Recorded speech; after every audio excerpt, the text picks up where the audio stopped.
In my house, I've got pictures of like Shankar Bhagwan and murtis of Ganpati Dada.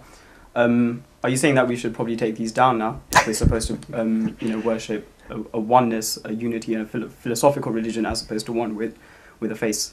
You see, here I am saying that unless you shift emphasis on a principle-oriented religion rather than a personality-oriented religion, you cannot find reconciliation between a multitude of religious worldviews as well as a secular, science-oriented worldview.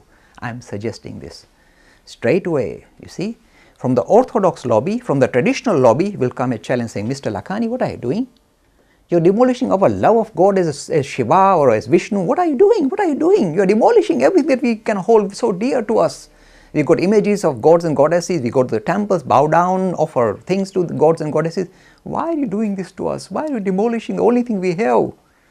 Look, when you have transition of ideas, it's a risky enterprise because it will sometimes ask you to throw away your crutches. These are Swami Vivekananda's words. God is a personality, the idea of religion is a super personality, are crutches used by humanity. Now, do you suppose there is a disabled person or struggling, and suppose you kick his crutches away? I don't think he will be very happy with that. He'll topple over and you've done tremendous harm in the name of being kind of sophisticated. So, what is the answer? The answer is this. You look at the individual who is hanging on to the crutches. Suppose that person is fit actually, but he doesn't know it. Sometimes we get carried away, we think we are disabled and we kind of behave in that manner and we kind of hang on to things, this is my crutches, don't touch it.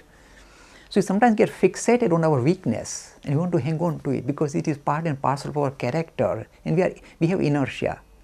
So when I meet youth who are ready to, grow up, or if you like, move from a personality-oriented aspect to a principle, then I say, my boy, kick away the crutches, don't be frightened.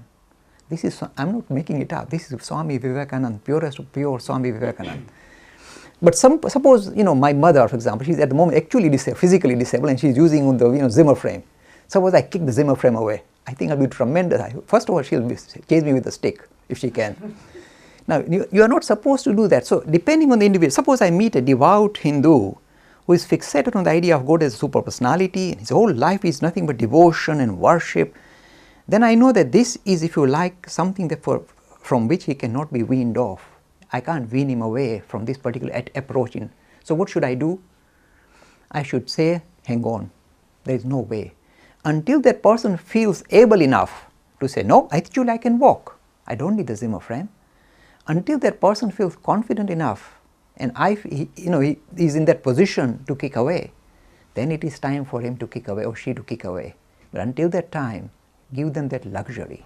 So we are in a period of transition, and it's not just Hinduism, all religions. This idea of a super personality, all of them are fixed. Look, monotheist religions, the three Abrahamic traditions are fixated on a super personality.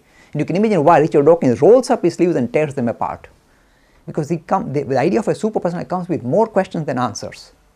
He poses so many questions, which all the issues that you kind of explore in order to bring this idea of super personality can be immediately challenged and be shown in a poor light, show God in a poor light. I'll give you an example. If you say God created this universe, this is the way they like to hang on to God, because of course everything must have a creator and the universe must have a creator and there must be a Superman called God. And we like to hang on, that's why God is so important. He's a creator God. Standard stuff for monotheism. And you go to Richard Dawkins and say, look, guys, I can explain this creation with Big Bang and evolution without reference to a God. And it's a much more solid, sound and cohesive theory than your theory of a super personality.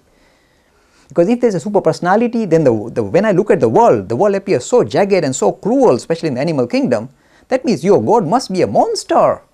Stuart Mill, this is a major philosopher saying this God must be a monster. You can't blame him. And the major youngsters say, yeah, I know, there's tremendous suffering. Especially when that the lovely girl you met is not returning your text messages. There's tremendous pain and suffering in life. So you say, this is terrible. So why did God create such a universe? So straight away you say God is seen in a poor light. So every time you try and bring God into the picture, because as a creator or somebody who's looking after the world, you can challenge him left, right and center. So a rational thinking person, whether it's a Hindu or a non-Hindu, whether it's a theist or whatever, is always going to have difficulty with a super personality, a personal God. At the same time, this is a period of transition. There will be millions of people who are fixated on a monotheist God. And the grand, if you like, manner in which Swami Vivekananda handles this issue is saying, let it be.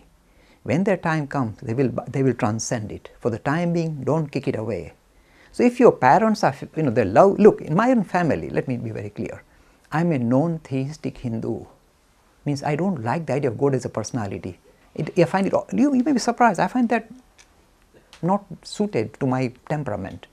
I would rather see God as somebody, as some principle that lights up whole of humanity. So you see, I'm very comfortable. I say human beings, that's my God here. And sometimes in primary school, these gods have runny noses, and I love that.